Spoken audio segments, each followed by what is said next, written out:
저의 50년의 삶을 통해서 하나님은 계속 고난을 허락하셨어요.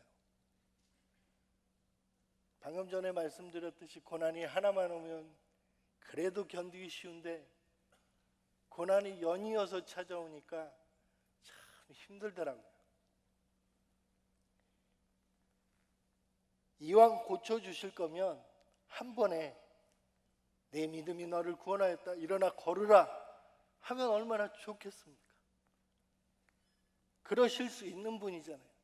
우리가 믿는 하나님은 분명히 능력의 하나님이기 때문에 그렇게 하실 수 있어요. 지금도 이 성경의 말씀이 그대로 이루어지는 것이 하나님의 뜻이기 때문에 그러실 수 있단 말이에요. 그런데 왜 하나님은 저의 삶을 통해서 인내하게 하시느냐 이거예요. 한 번에 고치실 수 있는 그 능력의 하나님이 왜 47년 동안 서서히 그렇게 고쳐가시느냐라는 이야기입니다. 여러분은 그런 적 없으십니까? 이왕 해결해 주실 거, 이왕 사업 확장해 주실 거 한 번에 확 해주시면 얼마나 감사하고 내가 얼마나 하나님 앞에 감사해서 얼마나 감사원금 많이 드리겠어요. 그런데 안 그러시더란 말이에요. 하나님 우리를 인내하게 하십니다. 왜요? 하나님 그 과정을 통해서 우리가 회복의 역사가 일어나기를 원하시기 때문에 그렇습니다. 하나님은 제 인생에 있어서 47년째 뇌성마비 환자를 걸을 수도 없고 일어설 수도 없고 기어다닐 수도 없었던 그 뇌성마비 환자를 지금 여러분 보고 있는 것처럼 서서 여러분 앞에 떨리지만 이렇게 설교를 하고 있습니다. 이게 하나님의 능력이에요. 하나님이 하시면 못하실 것이 없기 때문에 가능한 일입니다. 제 아내 역시 마찬가지입니다. 뇌성마비 장애우를 남편으로 만나 평생을 사랑하고 섬기고 살았으면 잘했다고 칭찬해 주시지는 못할 망정 오히려 태국 선교지에서 선교 사역 도중에 수술 불가능한 위치에 발생한 뇌종양으로 앓게 하시고 아직까지 머리가 아파서 먹는 것도 제대로 못 먹고 그렇게 하시는 이유가 뭐냐는 거예요.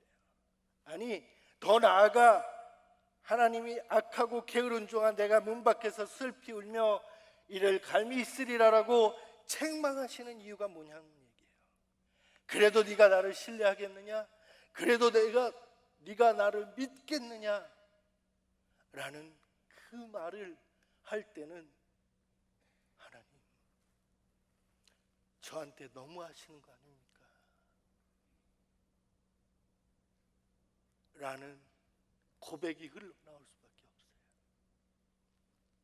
그러나 그렇게 내 삶을 경영할지라도 그럼에도 불구하고 끝까지 인내해야 되는 이유는 하나님 그분이 우리를 지으시고 아니 나를 지으시고 창조하시고 우리의 죄 때문에 십자가에 예수 그리스도를 못 박으셨다는 사실입니다. 믿으십니까? 그것이 있기 때문에 우리가 구원받은 겁니다. 그것이 있기 때문에 인내할 수 있는 거예요. 우리가 지금 살고 있는 이 고난의 때에 고통의 때에 가장 인내할 수 있고 가장 하나님을 바라볼 수 있는 것은 그럼에도 불구하고 하나님이 나를 보고 계시기 때문입니다. 얼마나 그것을 느끼고 가십니까? 얼마나 그것을 지금 만나고 가시고 계십니까? 여러분에게 질문하고 싶어요. 여러분의 삶 속에 그 하나님이 얼마나 중요한 위치에 서고 계십니까? 3일의 집회를 통해서 그러한 것이 회복되어지는 저와 여러분이 되었으면 좋겠습니다.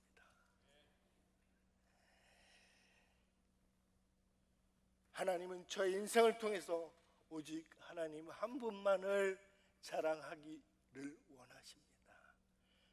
이것이 하나님이에요. 하나님은 우리의 인생을 통해서 하나님이 영광 받으시길 원하고 계시다는 겁니다. 그렇기 때문에 우리의 하나님을 신뢰하고 나아갈 수 있어야 돼요. 나에게 어떤 고난과 고통과 어려움을 주실지라도 내가 하나님을 신뢰함으로 그를 바라봐야 된다는 이야기입니다. 그러면 그 고통이 고통으로 느껴지지 않습니다. 그 고통이 기쁨으로 감당할 수 있는 은혜가 우리에게 온다는 이야기입니다. 그 은혜가 저와 여러분에게 있기를 소망합니다. 저는 여러분 보실 때에 정상인처럼 보이죠? 어떠십니까? 어느 권사님하고 식사하는 자리에서 우리 어떤 전도사님이 저한테 굉장히 멋있다고 그러셨는데 사실인지는 모르겠어요. 사실인지는 잘 모르겠고요. 제가 가끔 거울을 보고 깜짝깜짝 놀래기는 합니다. 워낙 잘생긴 사람이 있어서 가끔 놀래기는 합니다. 여러분 보실 때는 정상인처럼 보이지만 사실은 얼굴 근육 하나를 제 마음대로 움직일 수 없는 뇌성마비 장애인입니다. 저는 태어날 때는 굉장히 정상아로 태어났어요. 그리고 3살 때까지 잘 자랐습니다. 3살이면 어떤 나이예요? 걷고 아장아장 걷기 시작하고 말하기 시작하고 가장 이쁠 시기입니다. 사실은 4살이 되면 왼수 같은 4살이지 이쁘지는 않더라고요. 그런데 가장 이쁠 시기에 제가 뇌염 예방 접종 주사를 맞습니다. 근데 거기서 고열이 발생을 해요. 40도, 41도 이렇게 올라가기 시작합니다. 보통 열이 올라가면 우리 어르신들 다 아시겠지만 아이를 벗겨서 빨리 열 떨어뜨리고 병원을 가야 되는데 저희 부모님, 특히 어머니가 생각할 때는 어머니가 학교를 안 다니셨어요. 집안 사정으로 인해서 초등학교도 제대로 못 나오셨어요. 어머니가 생각할 때는 아이가 감기에 걸렸다고 생각을 하신 거예요. 감기가 걸렸으니까 애를 땀을 쭉 빼면 열이 떨어지겠거니 생각을 하시고 저를 그 고열이 나는 아이를 이불로 똘똘똘 말아서 펄펄 끓는 아랫목에 집어넣은 겁니다. 그러니까 그 열이 죄다 올라가기 시작합니다. 어느 쪽으로요? 뇌 쪽으로. 사실은 그 열이 눈으로 나가면 장님이 되는 거고요. 그 열이 귀로 나가면 귀머거리가 되는 거예요. 근데 저는 그 열이 손해를 태우기 시작합니다. 그러니까 저는 처음에 판정받을 때 손해의 90%를 소실됐다는 이야기를 듣습니다. 손해가 관장하는 게 뭐예요? 아이의 평형감각, 언어, 그리고 말하는 것, 걸어다니는 것, 척추에 힘이 있게 하는 것, 이러한 것들이에요. 아이가 병원에서 나왔는데 이미 두 손, 두 팔이 다 뒤틀려 있습니다.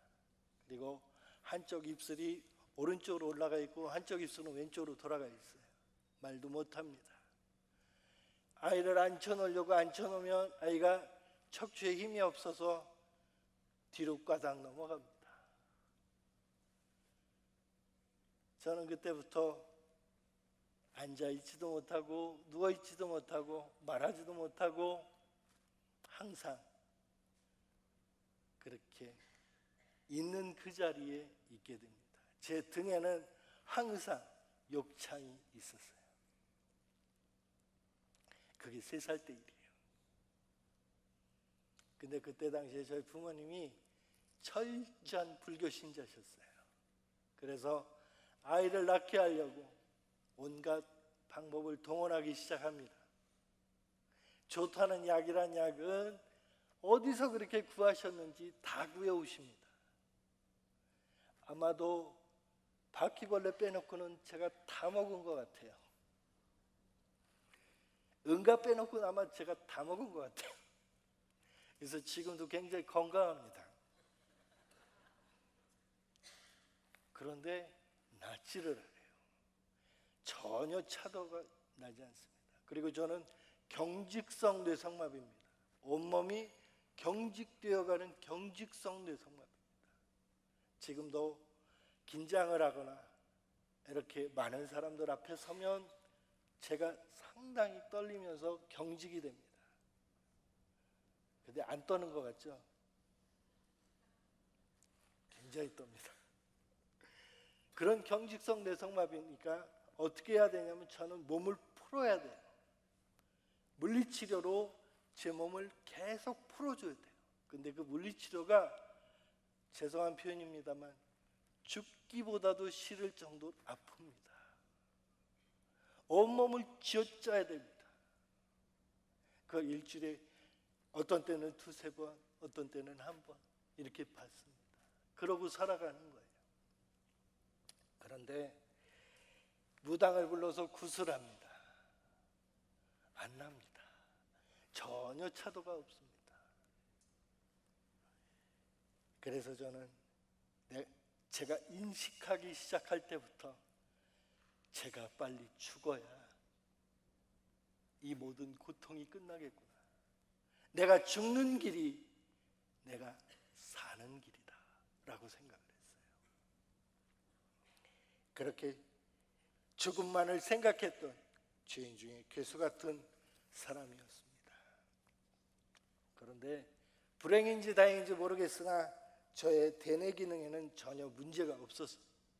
제가 어디를 다쳤다고요? 손의 기능 90%를 소실하니까 여러분 눈이 안 보이면 어디가 발달합니까? 귀가 발달하죠. 저는 손해를 다치니까 어디가 발달했을까요? 대뇌가 발달한 거예요. 어머니가 아이가 똑똑한 걸 알아차리게 됐어요. 한 번 들으면 잊어버리질 않습니다. 그리고 하나를 가르쳐주면 2개, 3개, 4개 이렇게 알아갑니다. 스스로 터득하는 그런 능력이 있습니다. 그러니까 부모님이 더 안타까우신 거예요. 저 아이가 정상이었으면 이라는 생각을 하신 겁니다. 그때 당시에 초등학교를 들어가야 될 나이입니다. 부모님 주변에서는 다 특수학교를 보내라고 난립니다. 부모님도 편할 수 있는 방법이고 아이도 편할 수 있는, 왜냐하면 저는 앉아 있을 수가 없어서 휠체어를 사지 않았어요. 휠체어도 앉을 수 있어야 휠체어라도 앉겠는데 저는 앉을 수 있는 사람이 아니었어요. 그러니까 휠체어도 없었다고요. 그런데 어머니가 욕심이 생기셨어요.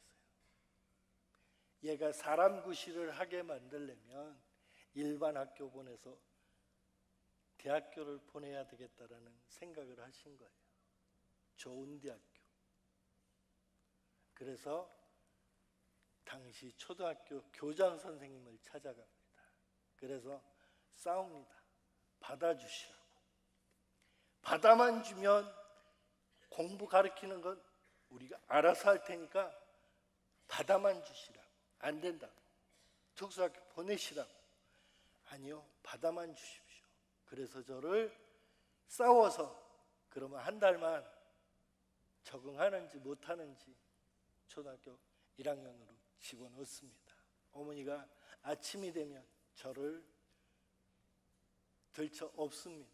업고 학교를 등교를 하십니다. 저는 앉을 수가 없으니까 어머니가 저를 의자에 앉히고 의자에다 묶습니다. 움직이지 못하도록 저를 묶어 놓습니다. 그러면 끝날 때까지 저는 그 자리에 가만히 앉아서 앞에서 수업하는 내용만 듣습니다. 필기도 할 수 없습니다. 아무것도 할 수가 없어요. 그런데 한 달이 지나고 두 달이 지나고 아이가 잘 공부를 하니까 학교에서도 아무 말썽 안 피우니까 그냥 그렇게 가기 시작합니다. 저는 늘 생각했어요. 어떻게 하면 빨리 죽을 수 있을까만 생각했다니까요. 부모님이 너무 불쌍해서. 그런데 제가 정말 재수 없지만 시험을 봤다 하면 1등을 합니다. 저처럼 재수 없는 사람이 여기 분명히 또 계실 거예요.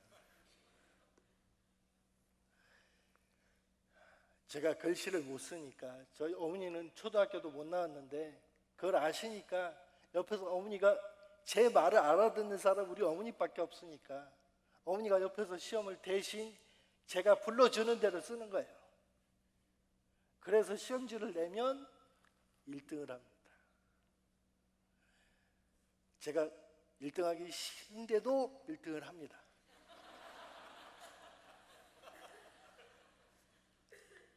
정말 싫습니다. 누가 싫어할까요? 누가 싫어할까요? 저희 부모님은 좋아하세요. 누가 싫어할까요? 반 아이들이 싫어합니다. 왜요? 집에서 성적표를 갖고 가면 듣는 소리가 이겁니다. 죄송합니다. 이 병신보다도 못한 인간. 제 반만이라도 좀 따라가 봐라. 쟤는 필기도 안 하는데 제 반만이나 좀 따라가 봐라. 그러니까 애들이 스트레스를 받으니까 그걸 누구한테 풀어요? 움직이지 못하는 저한테 풉니다. 어떻게? 오고 가면서 샤프심으로 찌르고 볼펜으로 찌르고 놀리고. 제 평생 별명이 E.T. 내지는 괴물. 그렇게 안 생겼는데 그렇게 별명을 지어주더군요.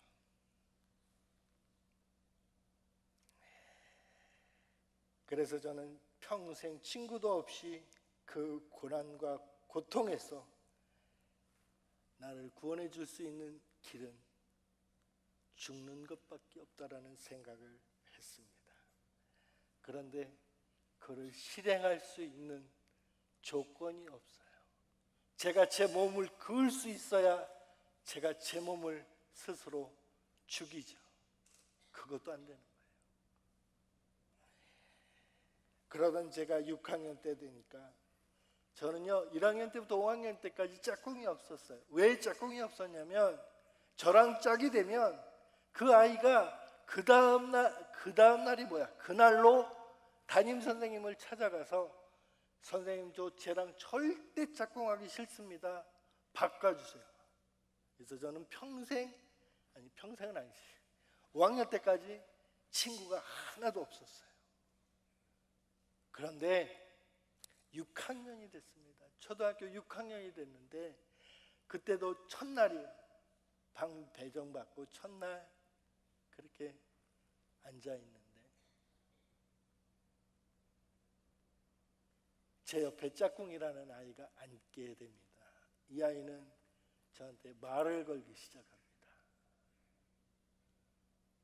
그래서 속으로 생각했어요. 얘도 내일이면 떠나리. 마음을 안 줬어요. 근데 계속 말을 붙이는 거예요. 그러면서 근데 그 다음날 보니까 또 옆에 앉아 있어요. 근데 더 신기한 일이 발생을 합니다.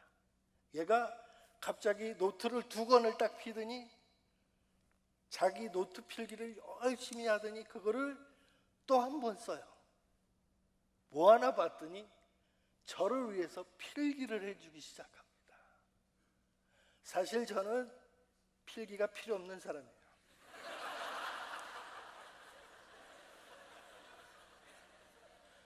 왜 해주는지 모르겠지만 해줍니다. 참 미안한 애다 생각을 했어요. 그런데 제가 제일 힘들었던 게 뭘까요? 학창 시절 때 제가 제일 힘들어했던 부분이 뭘까요? 화장실이요. 저는 바지에다 실내를 하든지 아니면 부모님이 올 때까지 참아야 돼요. 그런데 이 친구가 둘째 날 그렇게 필기 열심히 해주더니 갑자기 2교시 끝나고 저를 없습니다. 그리고 지가 화장실 갈 때 저를 데리고 가는 거예요. 얘가 왜 이러나? 나한테 뭘 바라고 이러나? 참 신기했어요. 그렇게 이 친구와 서서히 친구가 되어갑니다. 난생 처음 친구라는 존재가 저의 삶 속에 들어옵니다. 얼마나 좋든지, 제 마음이 얼마나 좋든지. 그런데 이 친구가 참 희한하게 저희 집 앞집으로 이사를 왔어요. 2주 뒤에 저희 집 앞집으로 이사를 왔어요. 제가 얼마나 기뻤겠습니까? 이제는 학교뿐만 아니라 어디서도 집에서도 놀 수 있어요. 그리고 언제? 일요일 날 놀 수가 있는 거예요. 제가 제일 싫어하는 날이 그래도 애들한테 해코지 당해도 학교 가 있으면 좋았어요. 그런데 이제는 일요일 날 누구랑 놀 수 있어요? 친구. 이 친구 이름이 덕철입니다. 신덕철. 혹시 이 집회가 마치고 혹시 저한테 질문하실까 봐 미리 말씀을 드릴게요.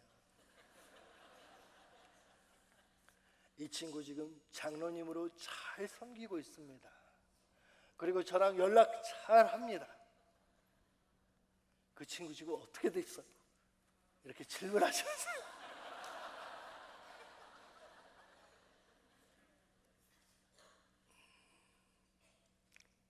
저희 집 앞집으로 이사를 왔어요. 얼마나 좋든지 세상을 다 얻은 것 같아요. 그래서 일요일 날 어머니 시켜서 제 집 오라고, 덕철이 좀 데리고 오라고 꼭두 새벽부터 보냈어요. 근데 덕철이가 집에 없는 거예요. 일요일 날 새벽까지 없어졌어요. 그날 하루 종일 없어요.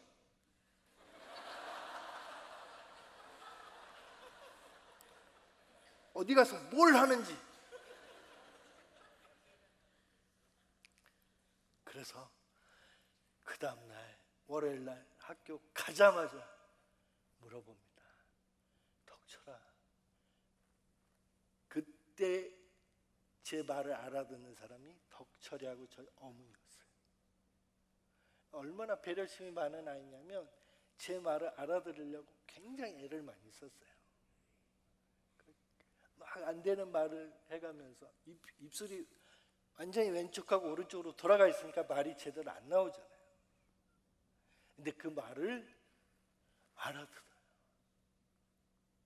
내가 물어봤어요. 덕철아, 너 도대체 어저께 어디 갔냐?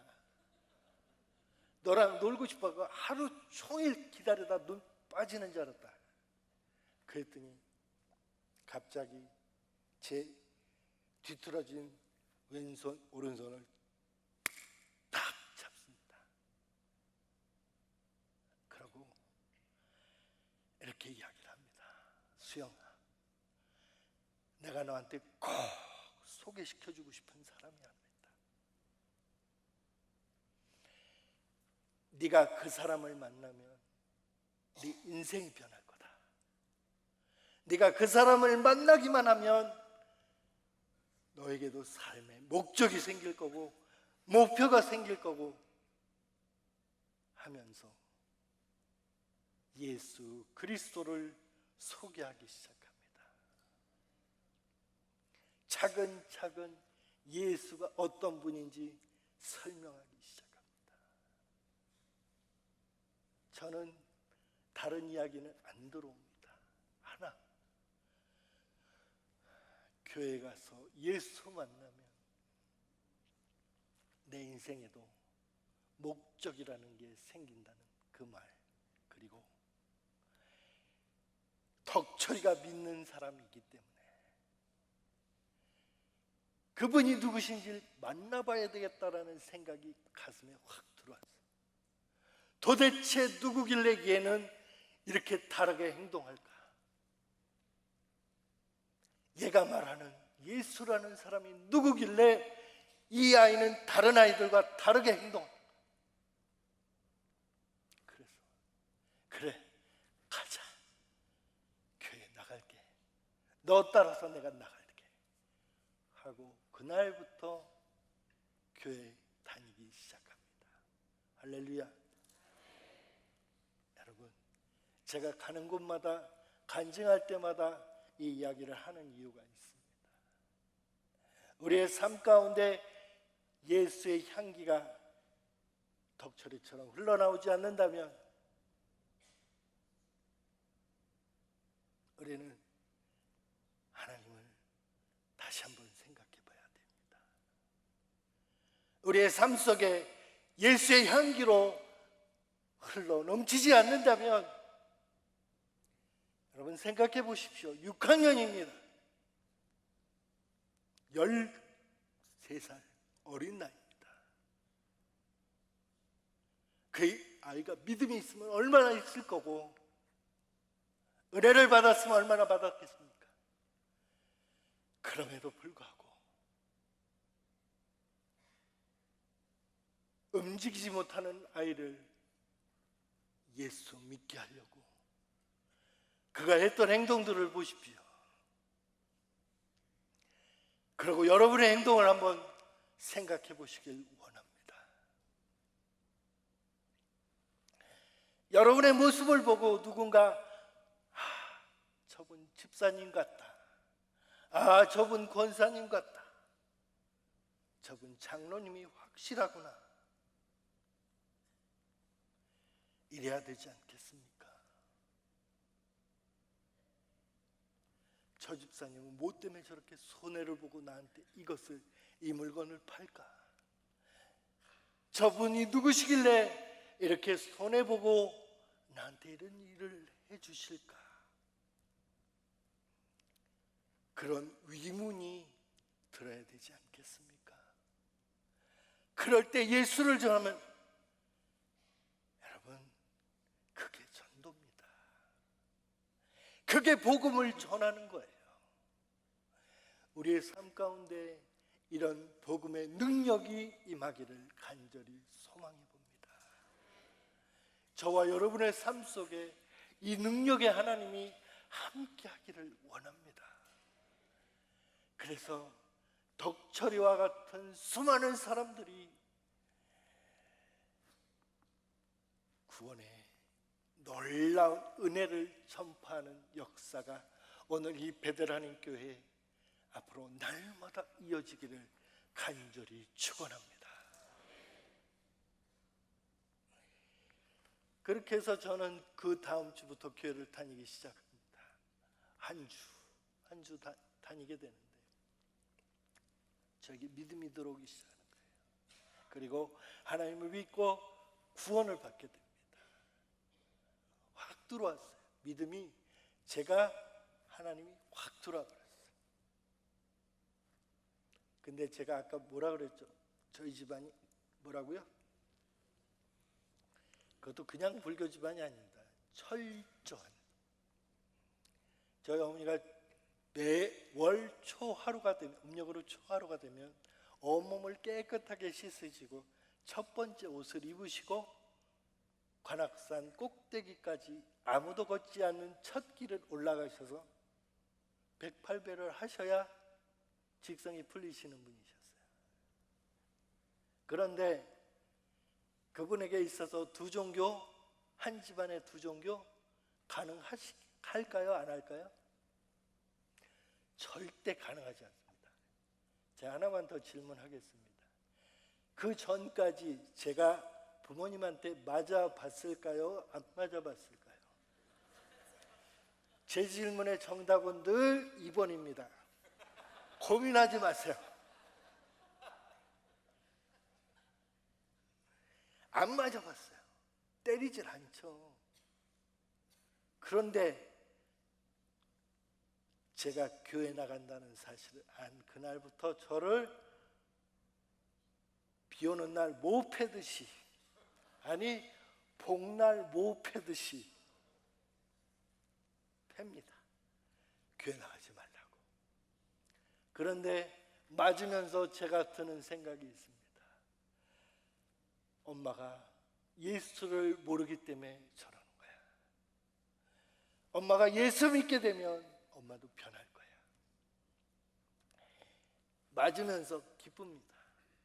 맞으면서도 생각합니다. 빨리 교회 가고 싶다. 그래서 덕철이한테 얘기합니다. 야, 다음 주는 어떻게 엄마를 속이고 갈 수 있을까? 그렇게 해서 저도 일요일 날 되면 꼭두 새벽에 나가서 저녁 늦게까지. 근데 그게 너무 좋았어요. 그러고 그게 참 행복이었어요. 그리고 저도 하나님 안에서 목표가 생기고 목적이 생기는 삶을 살 수 있겠다라는 희망이 생겼어요. 그런데 그러던 어느 날입니다. 저는 그전까지 척추에 힘이 없기 때문에 혼자 스스로 앉아 있을 수가 없습니다. 누군가가 의자에 앉혀서 묶든지 아니면 저를 이렇게 밀어서 저를 이 대각선 모서리에다 갖다 놔야 겨우 간음을 할 수 있었던 사람이에요. 그런데 어느 날 갑자기 어머니가 방문을 딱 열고 들어왔는데 제가 혼자 스스로 앉아 있더라는 이야기입니다. 할렐루야. 어머니가 깜짝 놀라서 저를 보십니다.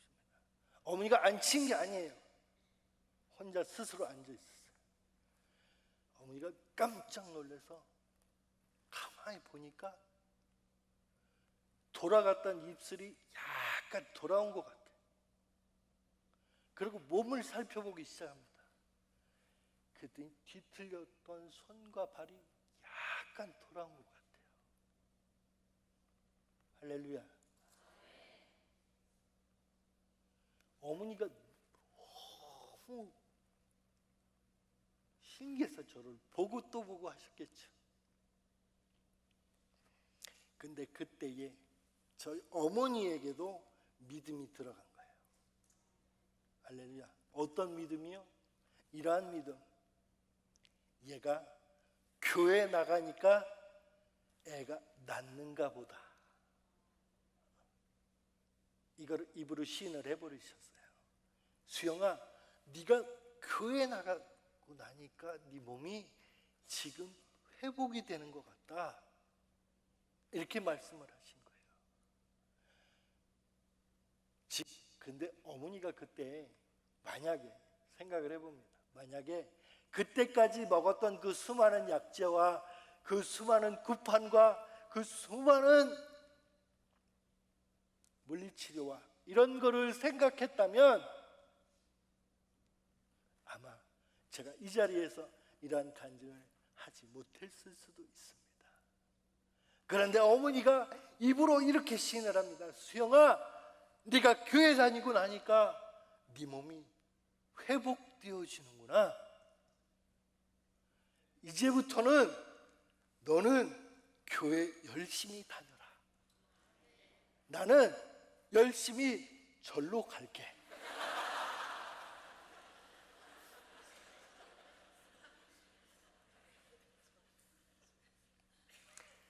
한 집안에 두 종교를 허락하셨어요. 근데 저는 그때 이미 어머니 마음에 예수님의 믿음이 들어갔다라고 확신합니다. 어머니는 그 전에 먹었던 약을 생각하지 않았어요. 그 전에 그 수많이 들였던 그 구판을 생각하지 않았어요. 아이가 교회 나간 것을 생각했습니다.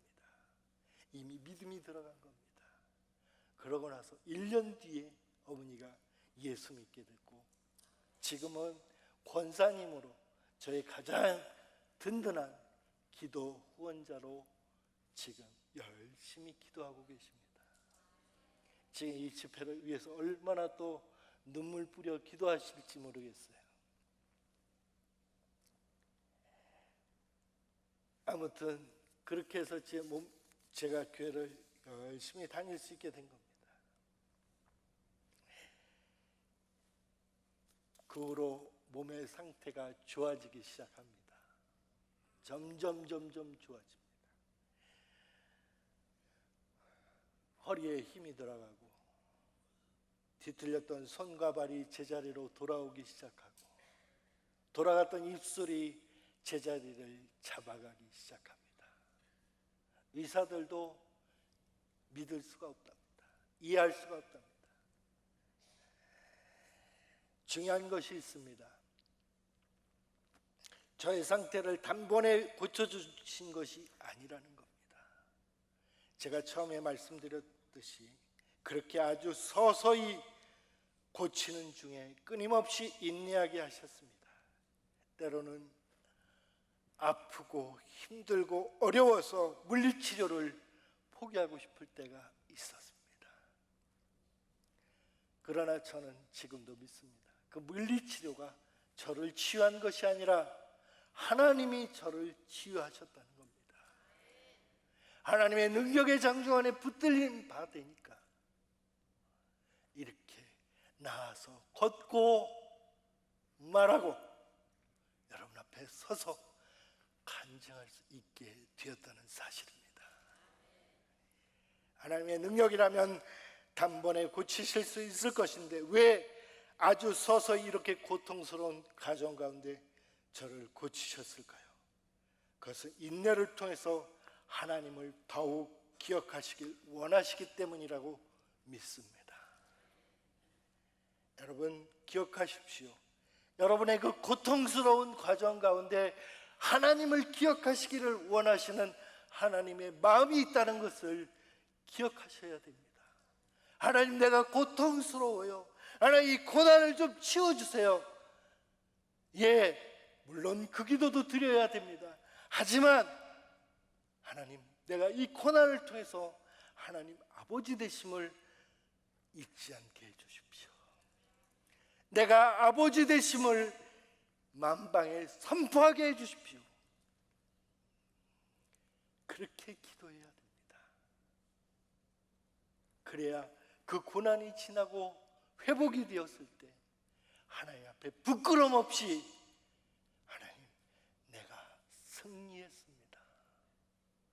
내가 하나님을 기억하고 승리했습니다 라고 고백할 수 있지 않겠습니까?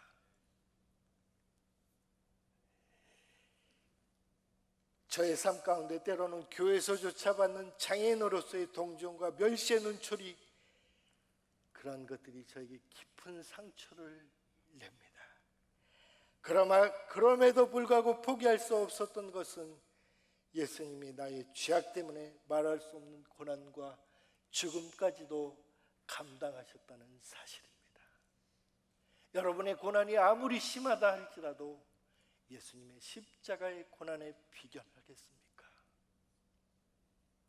제 고난의 자리가 아무리 힘들어도 예수님 십자가의 고난에 비하겠습니까?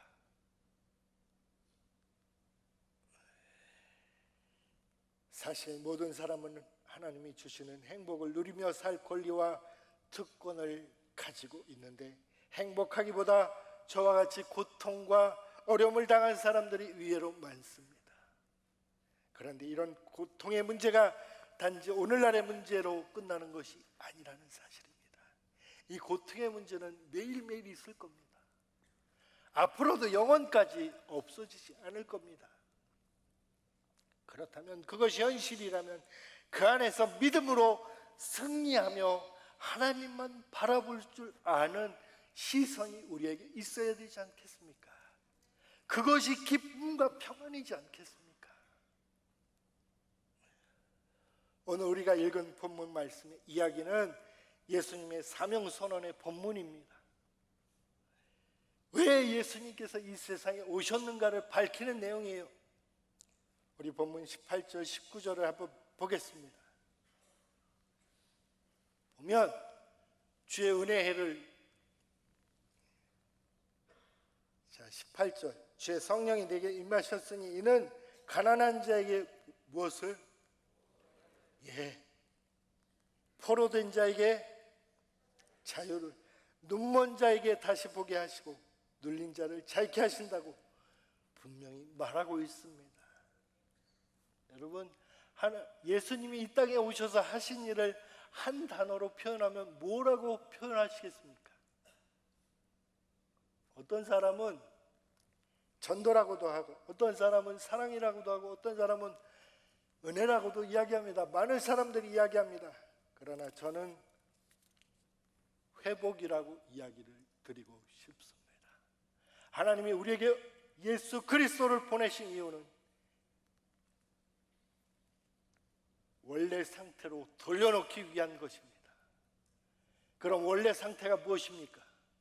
원래 상태는 창조 이전에 아담과 하와가 하나님에게 창조받았던 때의 그 상태입니다. 하나님과 함께 거닐었던 그 상태, 그것으로 우리가 회복되어질 줄로 믿습니다. 예수님이 하신 일 한마디의 단어로 표현하면 회복인데, 건강하다가 병에 걸리면 의사가 치료를 해서 병이 낫습니다. 이걸 우리는 회복이라고 합니다. 그렇기 때문에 회복이라는 말은 언제나 좋은 방향으로 가는 거예요. 자, 나쁜 방향으로 가는 것을 우리는 회복이라고 합니까? 안 합니다. 그래서 예수님께서 가난한 자에게 복음을 전하러 오신 그것 자체가 이미 회복이라는 이야기예요. 그리고 여기 뭐라고 되어 있어요? 주의 성령이 내게 임하셨으니 중요합니다. 여러분, 우리가 성령이 임했을 때 이러한 일들이 일어난다는 겁니다. 제 마음에 예수 그리스도가 자리 잡기 시작하니까 믿음이 생기고, 그 믿음으로 말미암아 제가 입으로 시인하기 시작합니다. 그리고 하나님 앞에서 하나님을 바라보는 시선이 생깁니다. 그럴 때에 몸이 회복되어지기 시작하더라는 이야기입니다. 수없이 기도했습니다. 하나님 고쳐주십시오. 하나님 나를 고쳐주십시오. 그러나 그 기도 이면에 하나님 그리하지 아니하실지라도 내가 하나님을 하나님으로 인정합니다. 그 마음이 저한테 있었어요. 회복은 여기서부터 시작돼야 됩니다. 하나님을 하나님으로 인정하는 저와 여러분의 삶이 되기를 원합니다. 우리의 모든 문제는 하나님을 하나님으로 인정하지 않는 데서 오는 거예요. 우리가 정말 회복되어져야 될 것은 우리의 육체보다 더 한 걸음 앞서서 우리의 믿음이 회복되어져야 됩니다. 여러분의 믿음을 한번 바라보실 수 있기를 원합니다. 정말 하나님 앞에서 내가 부끄럼 없이 하나님을 온전히 믿고 있는지 다시 한번 이 집회 기간 동안 생각하는 귀한 시간이 되기를 원합니다. 하나님의 형상을 회복하는 것, 그것이 포로된 자에게 자유를 주시는 하나님의 뜻입니다. 인간은 원래 자유인이었어요. 범죄한 이후에 죽음의 노예가 된 것이지 인간은 원래 자유했습니다. 그 자유를 회복하는 것, 그것이 바로 하나님의 진정한 뜻이라는 겁니다. 인간이 가장 무서워하는 게 무엇일 것 같습니까? 죽음이에요, 죽음. 그 누구도 죽음 앞에 당당할 수 있는 사람은 없습니다. 그런데 당당할 수 있는 사람이 있어요. 누구요? 우리 안에 예수로, 성령으로 붙잡힌 바 된 삶을 사는 사람은 당당할 수 있습니다. 왜요? 내 위치만 변하는 겁니다. 이 땅에서의 천국에서 저 땅에서의 천국으로 옮겨가는 이동이기 때문에, 무브하는 거기 때문에 여러분 잊지 마세요. 우리의 삶 가운데 이것을 잃어버리고 살 때가 너무 많다는 거예요. 그래서 고통스러운 거예요.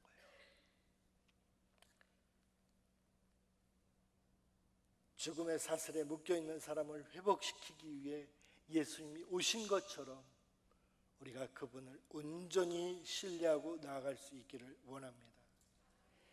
제 삶 속에 예수 그리스도가 없었다면 저는 여전히 죽음을 향해 달려가는 한낱 장애인에 불과했을 겁니다. 아직도 그저 그러한 삶을 살아갔을 사람입니다.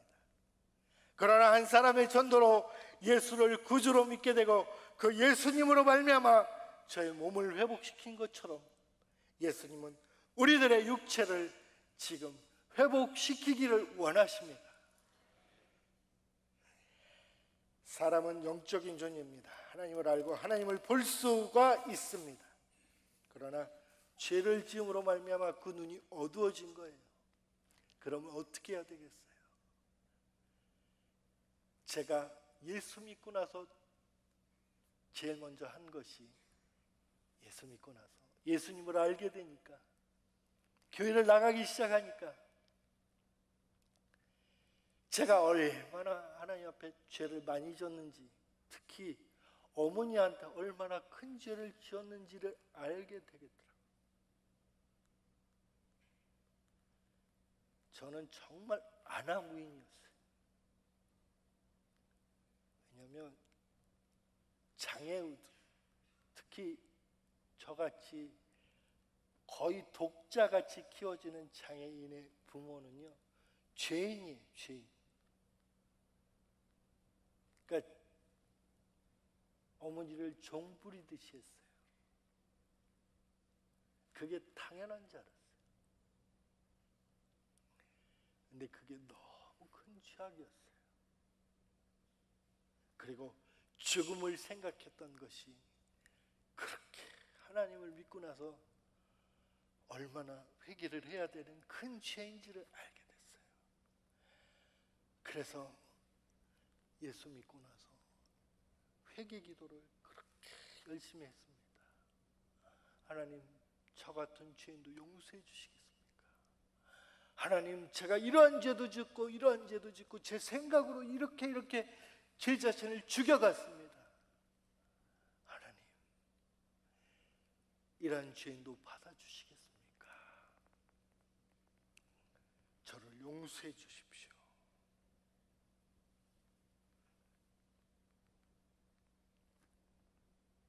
예수님께서 우리를 회복시키기 위해서 오셨음을 믿을 때에 그러한 은혜들이 저와 여러분 사이에 흘러 넘칠 줄로 믿습니다.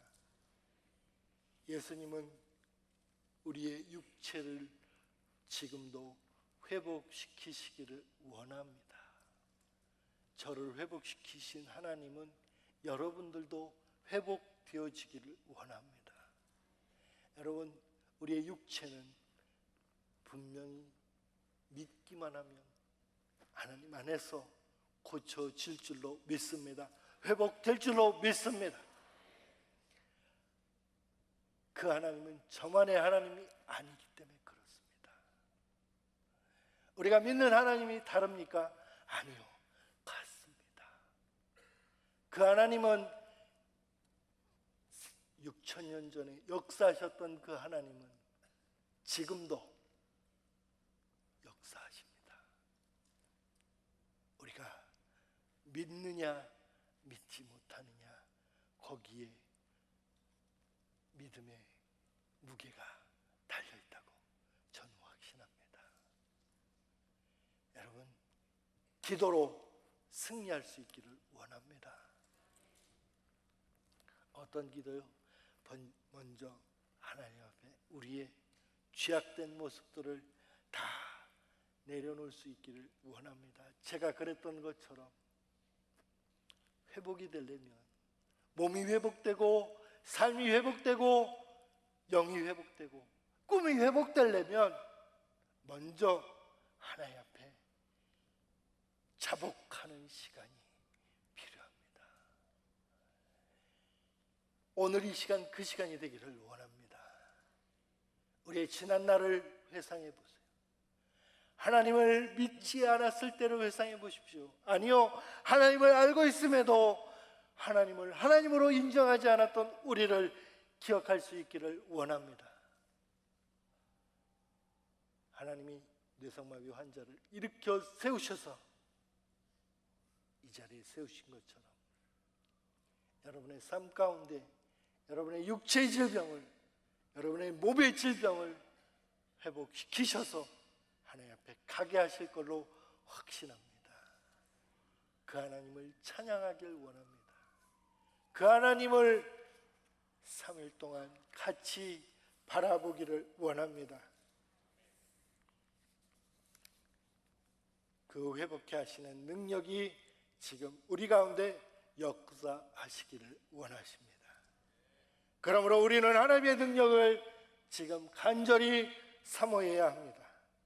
우리는 더 이상 죄와 죽음에 매여서 살아서는 안 되겠습니다. 우리의 육체를 온전케 하실 예수 그리스도의 십자가의 능력, 즉 회복의 능력을 믿고 그 앞에 자복하는 저와 여러분 모두가 되기를 원합니다. 그리고 우리가 새로워졌다면 그 능력으로 하나님이 주신 일을 최선을 다해 감당해야 될 줄로 믿습니다. 그 하나님을 찬양하길 원하고 그 하나님만 영광 받으시기를 원합니다. 할렐루야. 기도하겠습니다.